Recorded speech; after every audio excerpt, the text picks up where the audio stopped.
Olá, amigos internautas, aqui é o Dário Menezes, programa Conexão Agora, pela sua TV Pitaguari, nas eleições de 2020.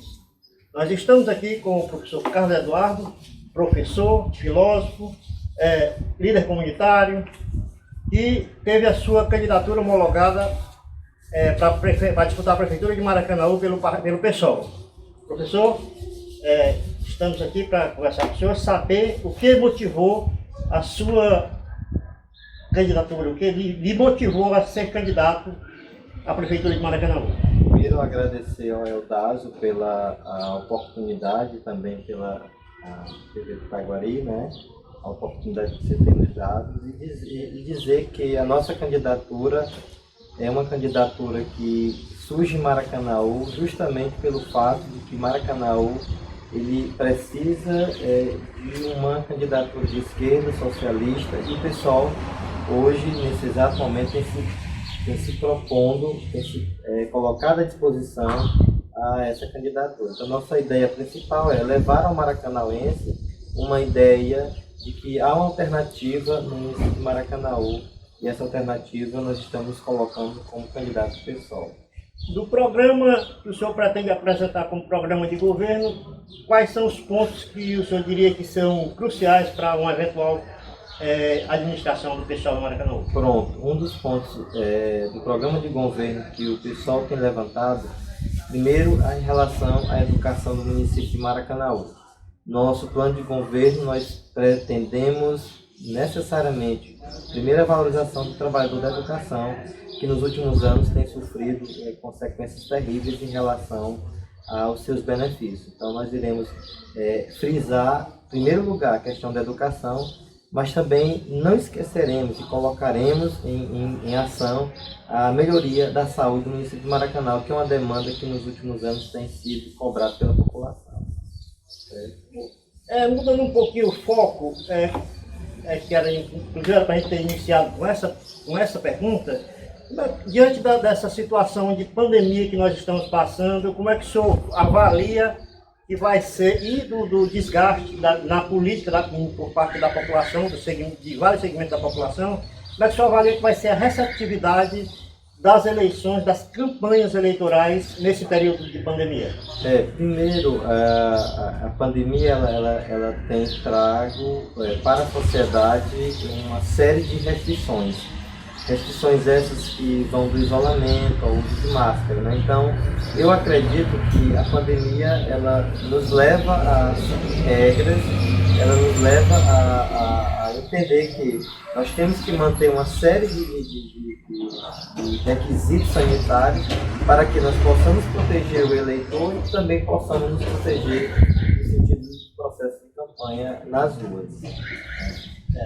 E professor, me diga uma coisa, o que o senhor avalia que difere a sua candidatura das demais candidaturas que se apresentam como oposição ao grupo político que está na prefeitura hoje? Pronto. A diferença da candidatura do PSOL em Maracanaú, da minha candidatura, é o fato de que eu e o nosso partido não estamos aliados ao atual grupo gestor do atual prefeito, certo? Nós somos independentes, nós não temos cargos no município, nós não exercemos nenhuma função no município de Maracanaú. Então nós somos aqui uma candidatura totalmente independente e inclusive nós nos colocamos como o único partido de esquerda no município de Maracanaú. Essa é a diferença da candidatura do PSOL. Surge no meio dos bastidores políticos algumas colocações de que o PSOL ele surgiu de uma divergência entre as correntes e os grupos do PT. E com isso, algumas pessoas que mantiveram a linha original, né, que motivaram a criação do PT nas suas origens, optaram por desvincular-se do partido e traçar sua própria linha política, mantendo os ideários anteriores. Isso fez com que no cenário político, esse grupo ficasse menor tanto do ponto de vista de quantitativo dos políticos inseridos nele, quanto do ponto de vista de conhecimento da população. Como é que o senhor avalia essa disparidade?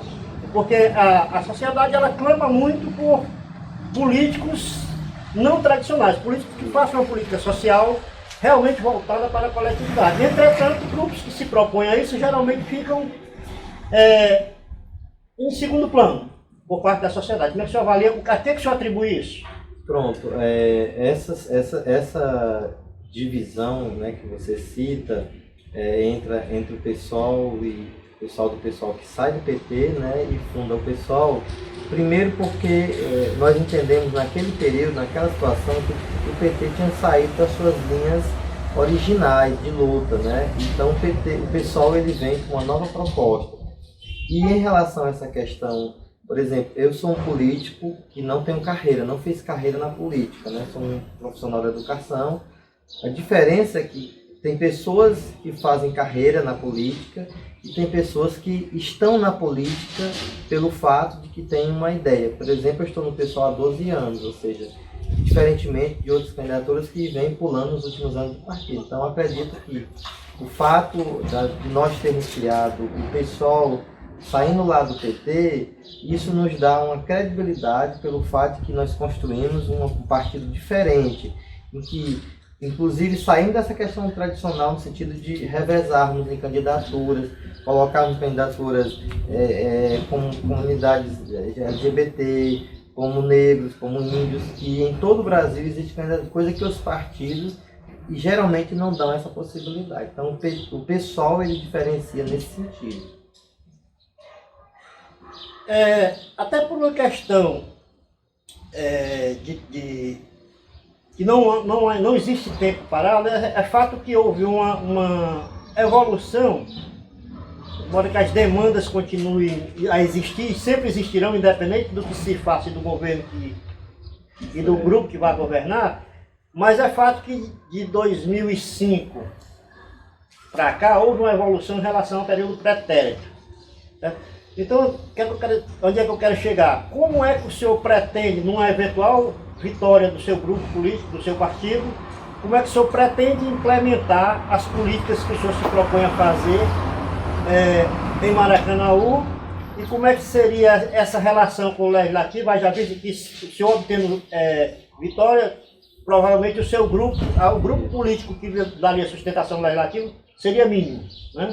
Como é que o senhor pretenderia fazer essa relação política do Executivo com o Legislativo e sociedade? Primeiro, levar esse vereador que foi eleito, que não seja do nosso grupo político, a entender que a política ela se faz para o povo, ela se faz para a sociedade, não para um grupo mínimo, não para um grupo pequeno de pessoas. Ou seja, quando se elege um vereador, elege-se esse vereador acreditando que ele vai trabalhar em prol da população. Então, se eu, prefeito, não tenho maioria numa Câmara, então eu tenho que dizer à população de que esse vereador deve ser cobrado por eles no sentido de votar favorável às demandas do município. Ou seja, eu vou criar projetos não para mim, não para o meu grupo, vou criar projetos para a comunidade. Então, é interessante que mesmo esse vereador não sendo do meu grupo, ele também possa ter a consciência de que o projeto ele viabiliza uma melhoria para a comunidade. Então, nós vamos tentar dialogar com esses vereadores e dentro das possibilidades, firmar compromisso no sentido de que eles possam ter a consciência de que o mandato do prefeito e do vereador não é meu, não é deles, é do povo. Por isso que o pessoal pretende sim dialogar e conversar com esses vereadores para que a gente possa, no futuro, chegando à Prefeitura Municipal de Maracanaú, viabilizar políticas públicas para a população, de modo geral, e criar uma situação de paz e de harmonia entre o Legislativo e o Poder Executivo. Professor, eu agradeço a sua disponibilidade para a gente, da TV Itaguari, e gostaria de que o senhor fique à vontade agora para fazer suas considerações finais. Tá certo. Quero agradecê-lo novamente, dizer à população de Maracanaú que o pessoal de Maracanaú, eles têm estado à disposição, eles têm se comprometido com a população em várias lutas, em várias bandeiras. E dizer que eu, professor Carlos Eduardo, como pré-candidato à Prefeitura de Maracanaú, agora com a convenção, candidato, espero que todos os maracanauenses possam ter a oportunidade de ver as nossas campanhas nas redes sociais, possa ter a oportunidade de acompanhar as nossas campanhas, nossas candidaturas e no dia 15, se Deus quiser, que vocês possam viabilizar uma nova opção no município de Maracanaú. Eu agradeço e muito obrigado pela oportunidade. Só corrigindo, professor, dia 29, não é isso? Dia 15. Dia 15, 29 é o segundo turno que tem, não é isso? Segundo turno que exatamente. tem, exatamente. Viu? Aqui, Eudásio Menezes, programa Conexão, agora pela TV Pitaguari, a TV de Maracanaú. Dá o stop, né?